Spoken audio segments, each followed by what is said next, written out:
Yes. Welcome back to the Football Terrace, joined by the trending legend that is RantsnBants. Welcome back to the show, mate. How you doing? I'm great, man. How's the holiday been treating you? How's Dubai? Very good, man.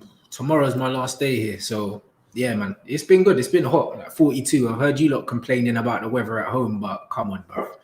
Bro, do you know what? I'm one of these. I never complain about it. I'm not great in the sun. I've got that typical sort of Irish pasty skin, what I burn with Factor 50. But I still like being out in it. Do you get what I mean? Like, I got no qualm with it. I love it when it's hot. Give me that over like snow and rain and slush any day of the week, mate. But it's just been an interesting few weeks, really, in the football world. We're going to start off with Jadon Sancho. More comments. Sebastian Cow, another one of the chief head honchos at Dortmund, has come out and said that essentially, I'll actually read his words out in relation to what he said. We'll share this up on the screen for everybody to see. But he basically said that it's important to get clarity on the subject. We know about Jadon Sancho's attractiveness, but also of his importance to us. He gives our team that little extra. We are happy that he is staying. So a lot of reports in Germany saying now that's it. It's over. The deal's finished. The deal's done. What's your take on this? Mine is very much he does protest too much, methinks. There's too much. He's staying. I still think it's on, but the media think or starting to think that it could be over. What's your views, mate? Jadon's coming. He's coming. All this nonsense about wages is nonsense, man. Like the fee hasn't been agreed. His wages have been agreed. His wages aren't a problem. Do you know what I mean? So it's basically Dortmund wanting more money up front and Ed Woodward trying to pull the COVID card in it and trying to see if he can pay less up front. That's all it is. And there's probably about 10 million in it in terms of the dispute in it. And Dortmund are basically saying, well, boy, if you don't pay us the money, he's not going. But we all know that he's coming. Like, there's no way that he stays at Dortmund. Yeah, I'm the same, mate. It's Goldbridge come out with a really good point earlier that sent through. It's also an element of the business side of it. You know, Man United, if they're going to pay, say they are going to pay the £120 million cash, people got to realize how much a month's additional interest on that money is in a bank account. It's like, well, if you know that you can pay it in a month or pay it now, there may not be a great deal of difference. United are not going to start any kind of sort of pre-season training over the next 2 to 3 weeks because of the Europa League. Everyone will get a small holiday anyway. There's so many elements that make me just think it's still happening. And if Sancho is genuinely that dedicated to Borussia Dortmund, why is he agreeing personal terms with Man United? It just don't make sense. Man's coming home. The guy's coming back. He's going to be a United player at some point. We've got a super chat here. It says, want to start off by saying big up Rants. You're the reason initially I got into the United stand and now follow Rants and Bants religiously. Big up, bro. Terry, loving the Flick app. Got 5 from 5 on the P. Yes, you are, Josh. You are leading the title charge on the Flick app right now on the community. So thanks for that. And then PS, you two together. Yeah, big up, Josh. Fan channel for the message, man. There we go. Fan channel version. I appreciate that, Josh. And I like the compliment. I like that. So I think he's coming. What do you make of the kind of, there's two sides. There's a lot of United fans that are panicking though. Why do you think Man United fans are panicking about this deal not happening? Because they're just reactionary. They do it every time something happens, innit? Like every time we get linked with someone, they watch like 2 hours worth of YouTube clips. Like these guys, they do the same things, man, all the time. I haven't even been following the Jadon saga because I know it's happening. I'm just not even getting drawn into it, bro. Do you know what I mean? I've not really read anything. I know he's coming. I know he's agreed personal terms, and I know Manchester United want him. He's the priority signing. There's no way this doesn't happen, even if it means that United pay more than they want to pay. They're going to sign him. Do you know what I mean? So I'm not really worried about it. Yeah, of course. You know, we do the transfer stuff for us is massive. So we follow as many stories as we can. What I find really interesting about United fans is this sort of, they moan when we overpay for Harry Maguire. They moan when we overspend or undersell. And we need to run the business side of it better. We need to pay the right amount of money. But then when it comes to Sancho, it's let's just pay whatever it takes to get it done. I sort of sit back and feel, well, what do you want Woodward to do? Be frugal and sensible or just spend willy-nilly? Because you can't, for me, have it both ways, if that makes sense. I feel like you have to get that balance absolutely right. But I suppose, I think the one weak element, you saw the Mirror today coming at one of the biggest bits of nonsense I've seen in my life, that Man United are going to dedicate all resource to getting Jadon Sancho done, meaning they're not going to focus on any other deals or any other contract renewals in that time. When you read headlines like that, someone like yourself, you were a football player, you've been around football clubs, you must just think, how stupid must they think the public are to believe that? But it's not even that. The people that are writing about these things clearly have not been involved in the game. So they don't actually know what goes on at a football club. Do you think there's one person dedicated to doing all the business in the football club? Because that's what they're effectively saying. Like, what kind of nonsense is this? There's different departments. There's different people looking at different people. You'll have scouts for certain regions, etc., etc., etc. There's not one man doing everything.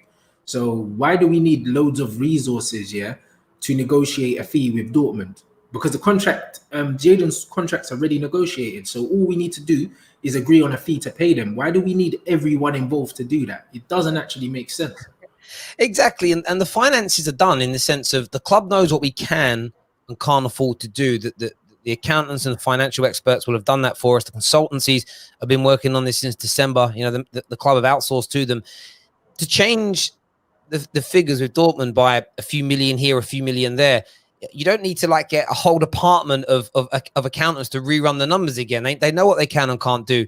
It becomes about mind games now. And there's an element of, Man United are going to get him for between 90 to 120 million, in my opinion, and it will get done. Dortmund are the only ones that can lose face now, because they've all been coming out saying it's done, it's finished, it's over. And we all kind of know that isn't going to happen. Another super chat here says this transfer will happen, but equally, I don't want to see our club gets rinsed in every transfer window. We need to repair our reputation of caving. It depends. I mean, I only feel like we've been rinsed if we don't improve. If Jadon comes in and we're even better next year, no one's going to has anybody focused on how much money Bruno Fernandes costs? Is anyone focused on the new salaries of Martial and Rashford? They're killing it. When you're winning, no one cares how much money you spend. No, when you're winning, people still trying. Liverpool haven't spent any money. Literally, they have these views. Liverpool don't spend anything, bruv. They're one of the biggest spenders in Premier League history. It's just now they're winning, nobody really seems to care. On Bruno Fernandes, I need to speak about this, bro, because I had a few of our guys message me saying, have you seen what's going on socials? I click on Twitter, the word rants is trending. I'm like, what's Rants said? What is this controversial thing Rants has said about Bruno Fernandes? And essentially, the overarching theme that the haters were saying is that you were playing down how good he is, and you were saying that he wasn't the reason that we qualified for the top four. Clarify for us what you meant and what you feel about Bruno Fernandes. First of all, I think it's disrespectful to the whole football club to say that the one man got us the top four. Not only that, bro, there's so many different factors. Football's not a black and white game, innit? There's so many different factors as to why Manchester United finished where they did, because our points tally was rubbish. That's the same points tally that finishes 7th last year. So make no mistake about it, it wasn't a great points tally. We had an academy graduate in Mason Greenwood who scored 10 Premier League goals in the equivalent to 14 minutes worth of football matches. If you're telling me that he did not contribute massively into us finishing where we finished, then you're off your nut. If you're telling me that Martial's form post-lockdown, who's arguably been the best player in the Premier League since the season's return back from COVID, if you're trying to tell me that his performances haven't massively contributed to the reason why we are where we were, then you're lying. You look at Nemanja Matic had a nice little run of form, maybe 4 or 5 games where he was brilliant, which contributed. Paul Pogba came off the bench against Tottenham and won that penalty. We were going to lose that game if Pogba wasn't playing there, because he came on and changed the game. Bruno had an absolute mare against Tottenham, but then he scored the penalty. Do you know what I mean? There's a lot of players that have contributed, especially since football's resumed. And actually, when you forget the stats, Bruno's probably had about 2 games, since 2 good games since lockdown's finished, bro. He's been one of our poorer players since lockdown's resumed. And also, we've had the most favourable fixture list out of all the top teams as well. Who did we really play apart from Tottenham? No one. We battered Sheffield United on that, and I think that the fixture list really isn't a thing for me. I feel like we Sheffield United we beat as an example. I think Southampton were playing well in that, but everything else that you've said, I agree with, in the sense of you have to put it all together, mate. Exactly, and this is I don't buy into this one man team notion. When we won the league with Van Persie and rivals were like, you only won it because of Van Persie. I'm like, you're mad. He was an improvement to our team. But if you didn't have Rooney that year, you didn't have Michael Carrick that year, Rafael da Silva right back that season was brilliant, Vidic and Rio at the back, De Gea was at his best. If you take all those players away, you don't win the league either. It is, for me, it's so myopic to put it down. Bruno Fernandes has been a huge catalyst as to why we improved and got into the top 4. But without Pogba coming back and Rashford coming back, without Martial's goals, without the brilliance from Matic as an example, one of the biggest things that keeps getting ignored by everybody is from January till the end of the year, the amount of clean sheets and good defensive performances we got. And we know the main contributors of that were AWB and Maguire, because they're spending a lot of money on. Exactly. And it's like all of that needs to be taken. And then one guy, the orchestrator, Ollie, like Ollie's part of it. Everyone is a big, has a part to play. It's a team sport. And it's, Liverpool haven't become champions just because of Klopp or just because of Salah or just because of Henderson. It's the collective team. And I think you're right in terms of that. You did say as well, though, that Bruno's being overrated. I'd love some clarity on that as well, mate. I do believe he's been overrated, not only just by our fans, but also by the media. Every time he does something, it's over-sensationalized because he's the new toy, innit? Do you know what I mean? And you know what it is, yeah? You see when people get a new shiny toy, it's the same with any team. Do you know what I mean? Remember when Liverpool first signed Van Dijk? Everything was about Van Dijk. Do you know what I mean? That's how it is. That's just football. Bruno's the new toy. Bruno's come into a team, that, if we're being completely honest, was a hell of a lot better than the team that started the season. Even Ollie said that. And even when Pogba came back, Ollie said it's like Pogba's coming back into a new team. Like at the start of the season, when we lost 2-0 to Burnley, we had Luke Shaw out, we had Lindelof out, we had Rashford out, we had Pogba out, we had Matic out. Who else did we have out? I think we had McTominay out as well. That's already 6 people. Do you know what I mean? Like, we've had mad injuries as well. Like, the team that he's come into was a lot better. We were playing Phil Jones at the back against Burnley. Yeah, well, and I think Phil Jones started against Sheffield United as well. I remember him getting bullied off the ball by, I want to say McGoldrick. Somebody absolutely took him out. Look, I think Bruno... But people don't want to talk about it, bro. Like, at the end of the day, I think Bruno's a very good player, but I also think, that Bruno's come in and replaced Andreas Pereira and Jesse Lingard. With all due respect, like... do you know what I'm saying? Like, that's always going to be an upgrade. I even said if you brought in Jack Grealish in there, he would have had a big impact as well, bruv. Because at the end, you look at the numbers that Grealish is throwing up here at Aston Villa, his numbers are actually better than Bruno's at Aston Villa and a much worse team. So you bring in a Jack Grealish who's just as good, and replace Lingard and Pereira, no disrespect to them guys, bro, instantly you've upgraded the team. Yes, Bruno's upgraded the team. He has. But when people want to throw inflated stats up at me, to try and disprove the fact that when I'm saying, he needs to take care of the ball better, and he's finishing the game with 66% pass completion, and when you see things like that, I'm like, he needs to take care of the ball better. Like, you're not allowed to criticize anyone that the fans like. And that's the thing. That's where I agree with you on that element. So on Bruno, let me state my claim here. I think he's the best attacking midfield player in the Premier League, and I say that in the sense that it's going to take him about 18 months to prove it. Now, I'll instantly concede on that argument that Kevin De Bruyne's a better passer. Kevin De Bruyne has got a better cross to the ball. I totally understand that. When I look at Bruno Fernandes, what I love about him is that he can be having a stinker and he'll score a goal or he'll create something at the death. He is like a clutch player for me. And yeah, quite a few of his goals have been penalties, but I'll tell you what, some of those penalties recently, if you look at the Leicester game and the game against Copenhagen the other night, are very, very important. So, there are definite areas for him to improve. I rate him. I think he's a great catalyst. I think he works hard for the team. I think he's good in terms of his overall play. Is he at Kevin De Bruyne's level on the ball? No. Will he Absolutely not. Yeah, and I agree with that. I don't think he is. Where I think he'll outstrip a Kevin De Bruyne, and next season, I think it will come to fruition. He will score. It will get more goal contributions. And for me, that's what I love about an attacking midfield player, someone that is going to do that. Is there room for improvement? Yeah. There were 2 or 3 times against Copenhagen. Some of the passes that he gave away, they weren't even hard, really. They were horrible, man. But no one wants to talk about it, Terry. And that's where I agree with you. I get very frustrated with fan bases that don't want to speak about somebody's misgivings. Even the other night with Martial, I said Martial was great, but he did lack a clinical edge in front of goal. And everyone's having a go. Hang on, you miss 2 or 3. When you're one-on-one, with a goalkeeper and you miss 2 or 3 of them, or they get saved, I'm going to criticize you as when I know you're a brilliant finisher. So I think Man United fans have got to learn the difference between criticizing somebody's performance and hating on them. Here's the thing. People are going around saying that I said Bruno was crap. Them words didn't leave my mouth. And the thing is, they're all tweets. So you can see them words were never used. I said that he's being overrated, bro. Like when you look at the XG, and XA, expected assists and that, he's highly outperforming, his expected assists, because a lot of these assists are coming from players scoring outrageous goals, bro. 3 or 4 times this season, he's passed Martial or Green with the ball, and they've beaten 3 men and put it in the top corner, and he's got an assist for it.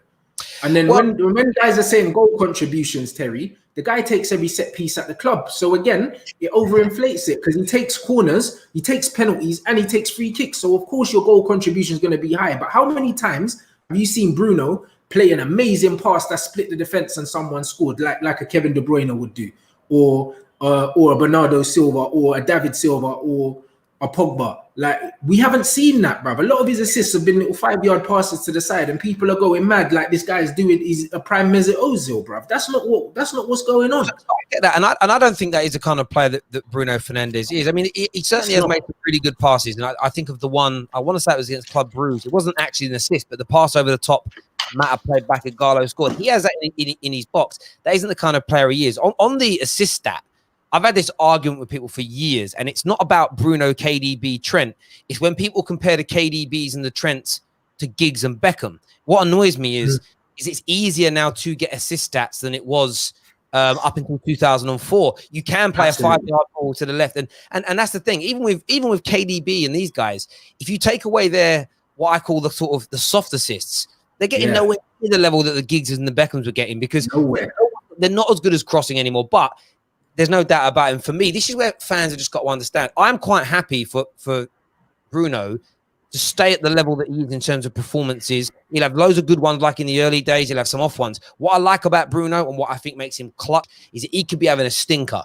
But if he has to take a clinical penalty, if he gets a good opportunity in front of goal, like, Neymar went through one-on-one last night, Bruno Fernandes finishes that, in my opinion. That's where, for me, as an attacking midfielder, he is going to be so important to us. But what's great is we're going to bring in Sancho. I know the title of this video says that the deal's over. We already spoke about Sebastian Cal making that comment today from Dortmund's point of view. We'll touch on that again later with some more comments. When we had Sancho and you got the Pogba element, they're going to be our more KDB style players. They're going to be the ones with the cutting edge passes, the better creativity.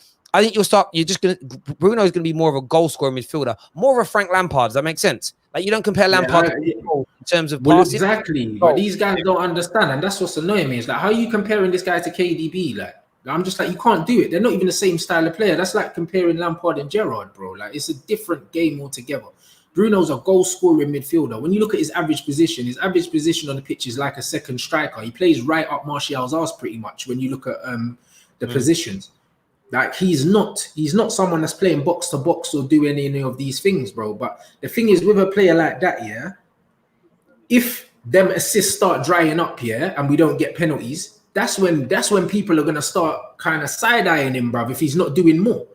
Because there's been a lot of performances post-lockdown that his performances haven't been good. I know you're saying, like when he has a stinker, he still scores, bro, but he's had way more stinkers than he's had good games post-lockdown, bro. And the numbers show that. But then he's scoring penalties, and that's great when we're getting them. But when we're not getting the penalties, I think he needs to do more, bro. And I don't think I'm asking too much.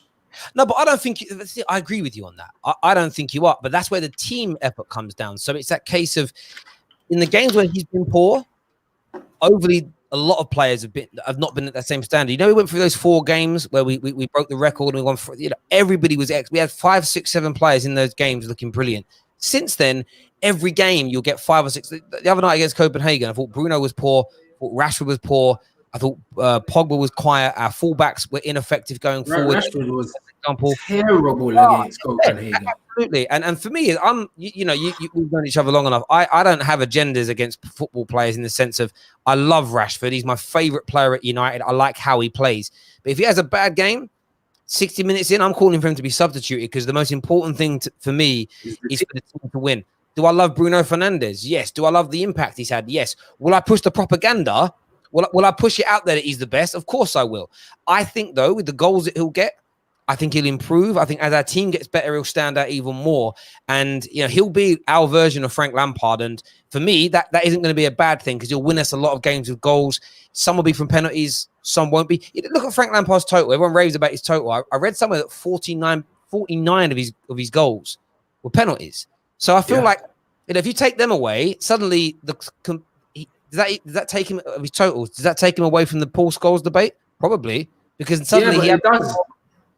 Technically, I don't factor in Lampard's goals when I think about him as a footballer, because when they do the Lampard, Gerrard, Scholes debate, I'm just like, who's the best footballers, bro? Scholes and Gerrard are clear of him as a footballer. Yeah, he scored goals, but Gerrard took pens too.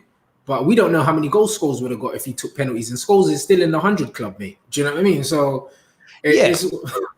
And in terms of technical footballers, that debate always winds me up in the sense of there's one bit of proof that you need. You take away stats for a minute, which are important. Outputs are massively important. But when Paul Scholes was moved into a deeper midfield role as he got older, he dominated midfields and won Premier Leagues.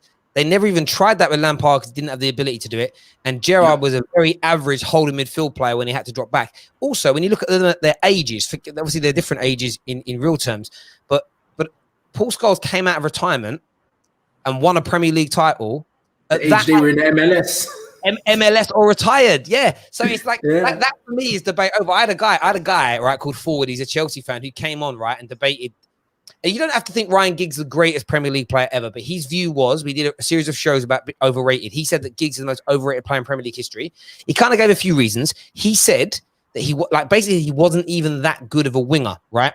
And then followed it up, right, with saying, but I never actually watched any of his games when he was a winger. I only saw him as a central midfield player. And that though, I was like, you do realize two things there. One, you can't judge someone you've never watched. Secondly, you've proven what a great footballer Giggs was because he became a central midfielder and dominated midfields that won Premier League titles. And was he a great? It's one of the hardest things to do. It's one of the hardest things to do. Playing, like I was saying to people, when you play out wide, when you move into central midfield, you're seeing a different game completely, you know. Completely different game. Yeah. So to be able to adapt shows how intelligent he was as a footballer, to be able to have the awareness to play inside. Do you know what I mean? You don't even see too many left-footed players playing central midfield like that. Like, it's all weird, bro. Do you know what I mean? Most people can't do it. There's a comment here. I love these comments. Terry says he loves clutch players, but Lampard isn't good enough. See, this is where you get emotional, Jez. When did you say Lampard wasn't good enough? I think Lampard's brilliant. I never heard those words. Exactly. This is with younger fans as well, is that if you don't say a certain player is a GOAT, you're disrespecting them. I think Lampard is brilliant. He's one of the greatest Premier League midfield players of all time. He's clutch. He's a great goal scorer. I said if you compare him to Paul Scholes, I don't think he's as good as an overall football. If you said who's the better goal scorer, I can only pick Lampard because Lampard scored more goals than him. Who scored the best goals is a different argument. Who was the best overall football player? You take into consideration more than just the goals. I look at the fact that one of them was still dominating midfields at 38 years old, winning Premier Leagues, while the other one was doing his coaching badges in the Midlands somewhere. That is the difference of overall football player. But I don't mean that in a disrespectful kind of way. We had another super chat come in here that says, Rants, keep doing your thing, King. I love your analysis and don't have a victim complex. Leave the haters to themselves and just give us that real talk. Man said victim. I've never been a victim, bro. That's why I laugh. I can't be a victim. You know what I mean? I cannot be a victim, bro. That's this whole thing's funny to me. Do you think these little 15-year-old kids on Twitter can bully me, bro? There's no victim about it. Like, I just find it funny, bro. You know what I mean? That's all I find it funny, man. At the end of the day, just like we just saw now, Terry said something and this guy's come out saying, right, he said Lampard wasn't good enough, bro. People like to put words into people's mouths and then accuse you of being the one that has an agenda, bro. Like, it's funny. You know what I mean? There's no victim complex over here, bro. Like, I stand behind everything I say, bro. Do you know what I'm saying? Like, I always come out and I back my words, innit? Like, always. I'll say something, I'll say it with my chest, and I'm here, bro. And if anyone wants to argue about it, we can debate it, bro. Like, Terry asked me what I meant, I said what I meant. Terry don't disagree with me. But someone will go to Terry on Twitter and say, you know, Rant said Bruno's crap. And then Terry will just be like, do you know what I'm saying? And that's what it is. Let me go and see. let me go and see what was actually said. And like, we don't agree on everything. I'll give you my point of view. You give me yours. I'm not sitting here crying, oh, Rents doesn't think the same as, oh, no, he's terrible. I think Bruno is the best attacking midfield player in the league for multiple reasons. Rants doesn't. He thinks he's very good, but not the best. That's it. That's the end of the conversation. And you know what pissed me off as well? One of the commentators came out and said that this guy, was the best signing for Manchester United since Eric Cantona. And that is when I lost my head, bro. That's when I lost my head, because I said, these commentators are taking a piss now. Do you know what I mean? Because he's going to pretend, that Wayne Rooney didn't exist. Rio Ferdinand didn't exist. Do you know what I'm saying? Nemanja Vidic didn't exist. Do you know what I mean? Do you want to keep going, bruv? Do you know what I'm saying? Ruud van Nistelrooy, Robin van Persie. Well, all of these guys didn't exist, bro. Exactly. And that's the bit that frustrates me, because I love Bruno, but don't overstate the guy, because that's not fair on Bruno and it's disrespectful to all those past. I mean, you could argue that Ole Gunnar Solskjaer was a better signing. They could argue like what he did in terms of he came in and killed it. He came in for like £4 million when we didn't get Alan Shearer. I remember the papers laughing at us. You tried to get Shearer, you ended up with an unknown. And trust me, Shearer would swap his career for Ole's tomorrow. He'd give up the goal record for Ole's career tomorrow. So look, Bruno's brilliant. I love him. I think he's been a brilliant signing. I think he's been a catalyst. I think he's been amazing. But best, and add Roy Keane to that list as well. Roy, you start sitting there and going through it. You could just find Dwight York. You could throw all these players in the elevators. Yap Stam. Like there's so many that we made who have just been sensational. That's thrown Bruno ahead of all of them, like in the space of about 4 months. Do you see why that would annoy me, bro? That's why I'm saying these men are overrating him. Bruno can take that crown if he performs slightly more consistently in terms of overall play, keeps scoring and assisting like this for years, and if in that time we win multiple leagues and Champions Leagues, then I think you can turn around and say Bruno's done that. Conversation. He's in the conversation. Yeah, the conversation at the very least. You put it forward. KJ here says, big up Terry and Rants. Bruno is a prime example of how football fans can't have critical football discussions. Loads are just bare emotional. Yeah, elite KJ up for that. That's true. And this is the thing. I love him. And I'm going to support him every time he's on the pitch. But I'd said this about Chelsea fans. I've got to keep the same energy. When they were calling Tammy the new Drogba because he scored 7 goals in 3 games, it made me want to cry. It genuinely made me want to cry. I was like, oh, they didn't say that, did they? Oh, I couldn't believe it. A comment here. I love these ones. Terry, you just killed me, man. Fernandes will never be like KDB. But I never said it'll be like KDB. This is where you get twisted. This is what I mean, bro. That's why I actually like doing video, because then you see what I've said and you can't say that I said something else, bro, because people will always try and twist your words, and it's the emotion. They hear what they want to hear.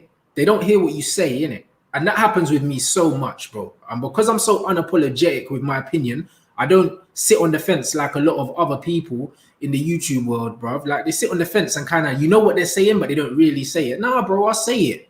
Do you know what I mean? Because I'm not here to sit on the fence, bro. Like, and when people sit on the fence, it's kind of like they get more acceptance. But for me, you know what I mean? I respect someone more if they just came out and said, you know what? I'm not having it. Do you know what I mean? Like, I respect that. And this is the thing. See, when it comes to the KDB Bruno thing, this is quite simple for me. I don't think he's better than KDB at everything. I would just, with the team that we've got, I wouldn't swap KDB for Bruno with what we're building based on the fact I want a goal-scoring midfielder. I love that about him as an example. But equally, does it mean I don't think KDB's brilliant? No, I think I'd swap KDB for him. Amazing. Because if we put KDB on our penalties, then and our corners, then it's no different, bro. Because in open play, KDB will do more for us, bro. Do you know what I mean?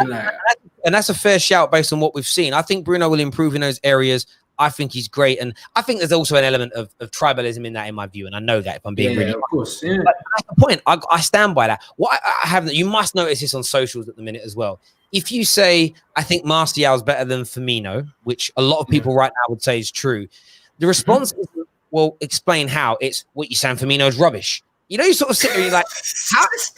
But that's what, when I say that I think Bruno's the best, people don't ask me why I think it. They say, well, you're saying KDB's crap. No, I just like I like how Bruno is. It's a preference. It's just a preference, and I do care about your opinions, but it's my preference. I prefer Stevie Wonder to Lionel Richie. Doesn't mean Lionel Richie's crap. You know what I mean? It's just, these people are mad. This is what these guys do, bro. And you know what it is, yeah.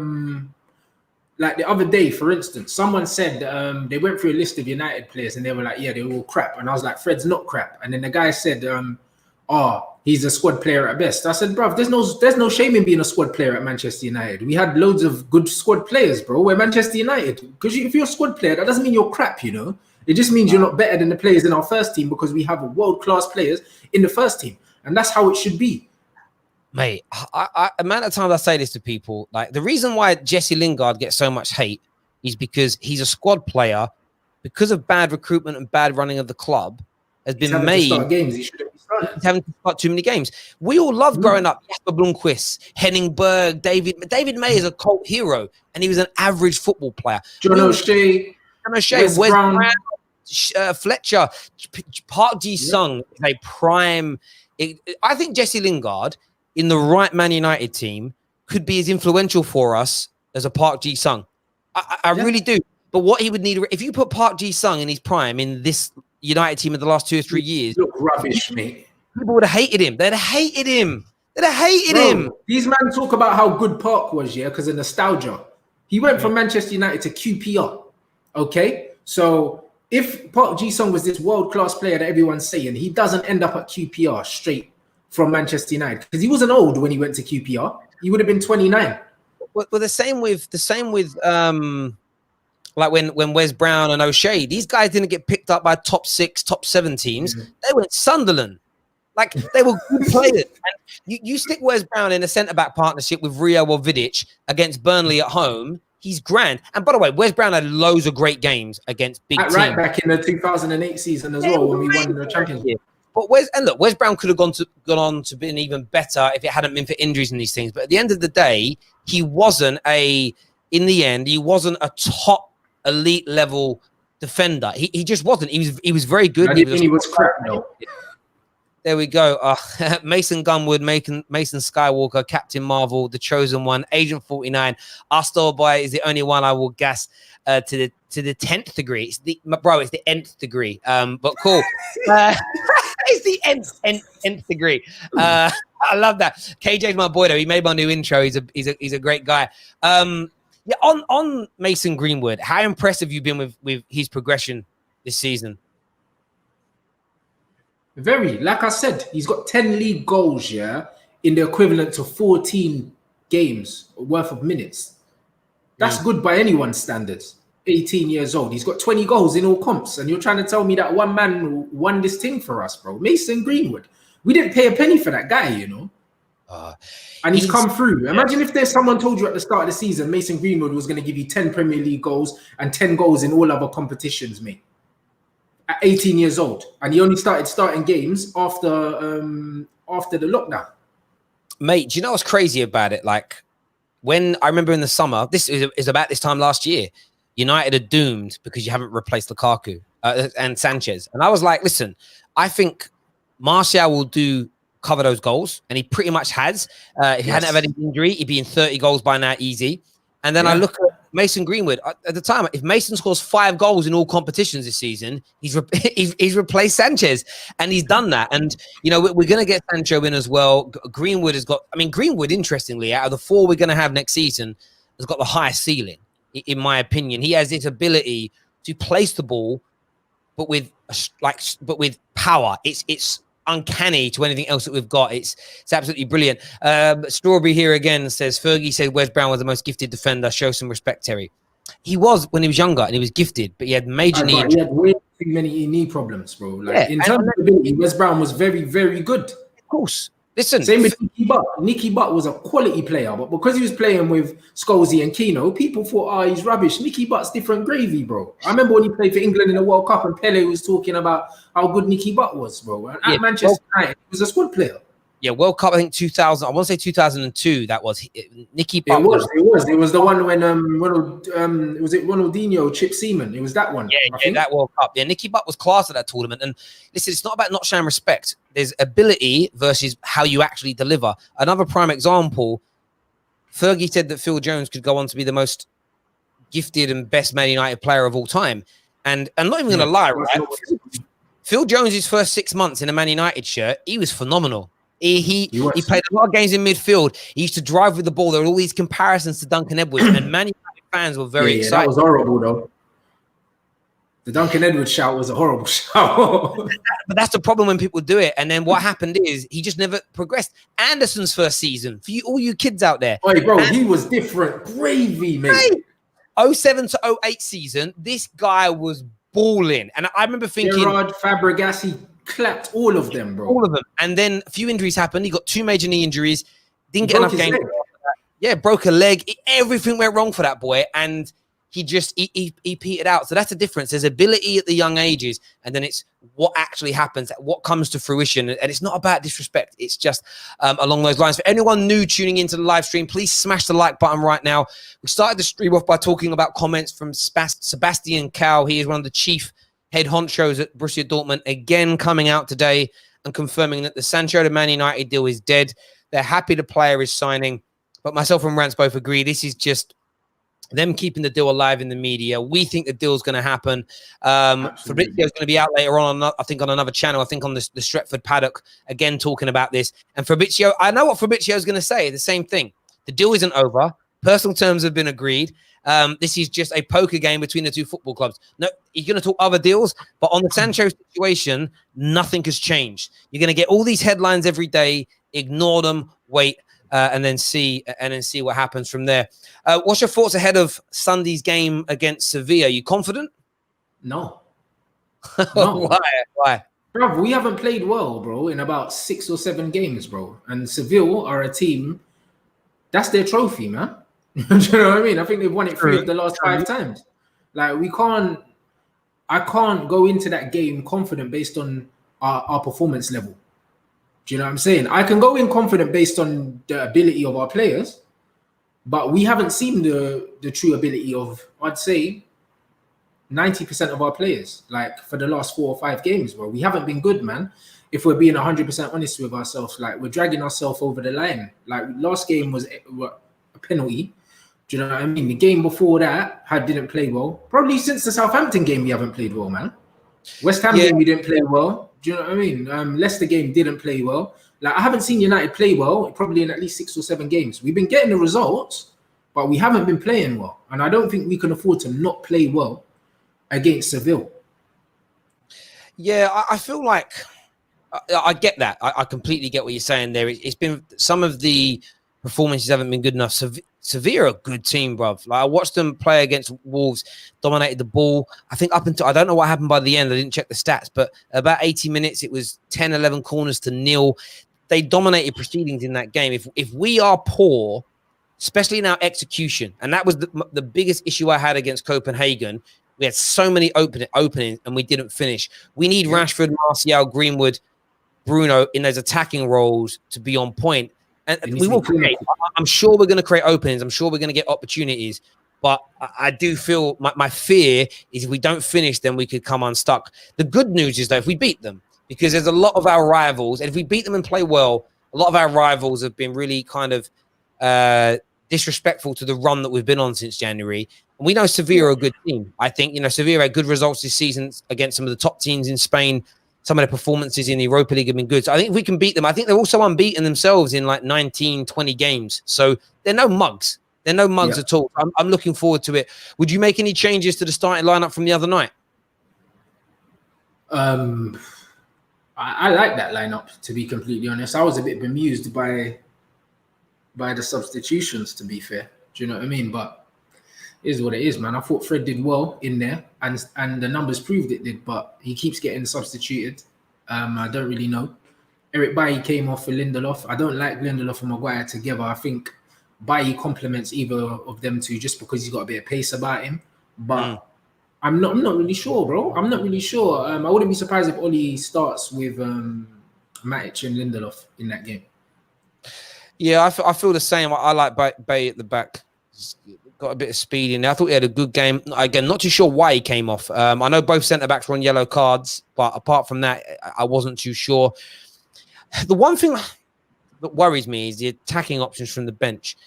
although I love starting with our strongest attackers, there's this part of me that I feel like if Greenwood or Rashford start on the bench, there's an element of me that feels more secure. Bringing one of them guys on fresh at 70 minutes could end up being more beneficial, where if those boys run their hearts out and it doesn't quite come off for us and it's 0-0 and they're dying on their ass, you've got Lingard, Pereira, Mata maybe, or Dan James, and they're good players. And one Mata could be influential, but there's a part of me that feels like if you've got Rashford, for instance, coming on from, say you start the game with Dan James, but you can bring Rashford on at 60, 70 minutes against tired legs, it could have a massive impact, which is one of the reasons why we're after Sancho, because suddenly we instantly have a stronger bench. But yeah, I'm unsure whether we should start. I know that you would say you should start with your strongest team. I just worry about coming on from the bench. Although Mata did look good when he came on the other day. He did, man. Do you know what I mean? He looked very good. So it would be good, man. It would be very good to see Mata, see what Mata can do. Because I think against a team that keeps the ball very well, like Sevilla will, I think what we do in possession is going to be very important. You know what I mean? A game like this is going to be important, especially for Bruno. You know what I mean? We'll see. Do you know what I mean? I don't think he can afford to do another 66% pass completion against Seville. Do you know what I mean? Because if he does, it's going to be a long night for us. I get an unpopular opinion here in the comments says that they'd bench Bruno based off the last performances for Pogba. Would you, if he started the game with Matic and Fred and then Pogba in that 10 role, Bruno on the bench, would you be disappointed with that? I wouldn't be disappointed with that, but I feel like our most creative player is Paul Pogba. We know that. It's statistically proven. Like, even from deeper, he creates more goal-scoring opportunities than Bruno.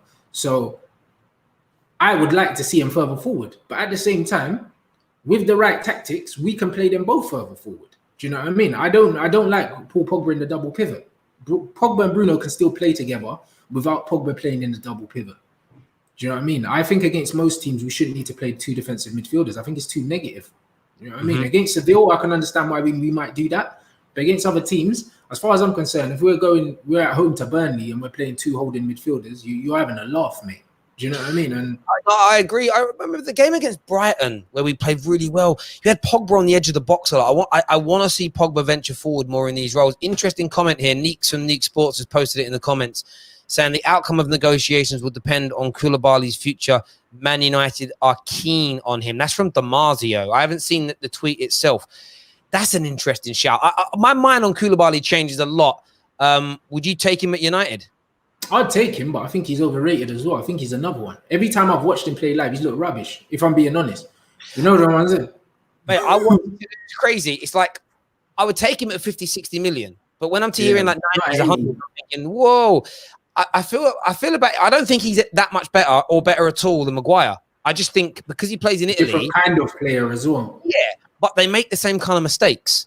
You know, I was using Y-Scout, and Y-Scout's amazing because you can look at every stat. So you can look at every one-on-one defensive duel, every pass he makes, every one-on-one piece of defending, and it shows you the footage of them all. So it's clips, but they're connected to the stats.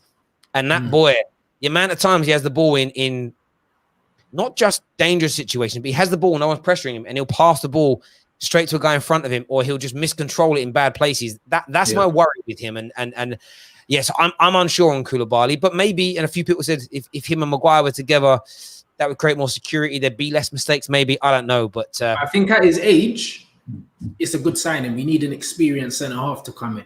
But if the price is right, innit, I wouldn't want to pay big money for him.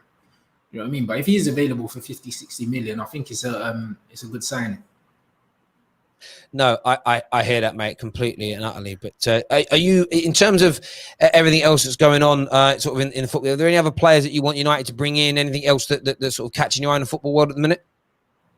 To be honest, I just know they're not looking at no one. I think we need a holding midfielder. I don't trust Matic to be our holding midfielder for the whole season next season. I think his legs are going slowly. And I don't think Matic has a full season of even 25 starts in the Premier League. I don't think Matic has that in his legs anymore. Do you know what I mean? And we don't have a like-for-like replacement. McTominay is not the answer.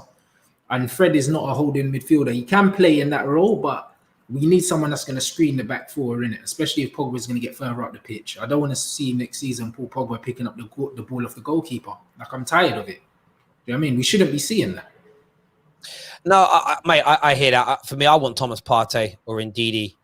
One of those two boys, again, elevate Man United to that next level. And someone like Telles or Tagliafico at left back. I like Luke Shaw, but I think we can do so much better in those areas. I feel like if you put in Thomas Partey, Sancho, and Tagliafico or Telles, those three main signings, I think we've got an outside chance of a title push, even with Ollie. And I'm backing Ollie. Yeah.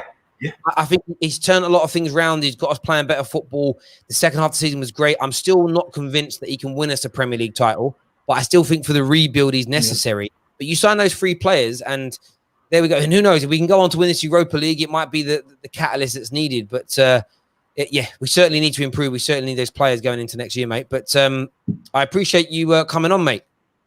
No problem. No way. Anyone who doesn't know, just search RantsnBants on Twitter, Insta, YouTube. Make sure you're over there and you're subscribing to his channel. When you live next on your own channel? Later on, probably I think about 7 o'clock. There we go. So make sure you go check that out. Always got great guests on over there as well, etc. Appreciate you coming on, bro, and we'll chat to you again soon. No problem, bro. Top man. Thank you. Speak to you again, bro. Bye-bye. Listen, everyone who's tuned in, thank you very, very much. As always, you know how much we appreciate your support here at the Football Terrace. It's great to get Rants on. It's been a while. We were chatting the other day just about the stuff that's happening with what he said on Bruno. And like I said in the stream, I think Bruno is a better player than Rants thinks he is. But Rants does think he's a very good player. Don't take, just because Rants doesn't think he's the best ace attacking midfielder in the league, because Rants thinks he needs to improve on his passing, doesn't mean he thinks he's a bad player. Learn to take criticism even about things that you love and you like. On the Jadon Sancho situation, the deal isn't over. The deal isn't done. Don't listen to what Dortmund are saying. It may end up not happening. That is a distinct possibility. But as it stands right now, that deal is not done. That deal is not over. Comment from Zaza here says, can you guys do some more shows together? For me, it's like Baram and Independence Day. For Kurdistan in the same day, watching your content, great content. Thank you. Yeah, look, me and Rants, we'll do shows every now and then. Always welcome on the show, but obviously he's very busy. I'm very busy in relation to that. But I appreciate everyone who's tuned in. Until next time, take care of yourselves. God bless. Make sure you're subscribing, and aside from that, make sure you're all. There's 2,000 of you in and out right now. Go check out the app Flick. Go get it downloaded now. Actually, I've actually put it in the description. I don't think I have, That's a madness from me. Let me go and get the link for Flick and put it in the description. I'm not even too sure why I hadn't put it in there, but we'll get that done right about now. One sec, people. I didn't share the link in the description below earlier. So I'm going to put it into there now. That's been saved. So if you refresh the stream now for me, you'll have the link in there for Flick. You can come follow us on there. It's a great football community. Loads of banter, loads of polls, loads of news stories. We've got our boy Flawless that's running that for us over there. So make sure you go and get it downloaded. I love some of these comments. Someone said I missed super chats again. Did I? Who's super chat? Oh, sorry, bro. There we go. Do you know what it is? The blue super chats don't pop up as a reminder. It's only the green ones and above that pop up. So I do miss them on the chat room. It says, would you still take Thiago or Sarr at United? Yes, I would. But there we go. Listen, everyone, thank you very much for your super chat, mate. Listen, everyone who's tuned in, thank you. Take care of yourselves. Goodbye. God bless. And we'll see you all again soon.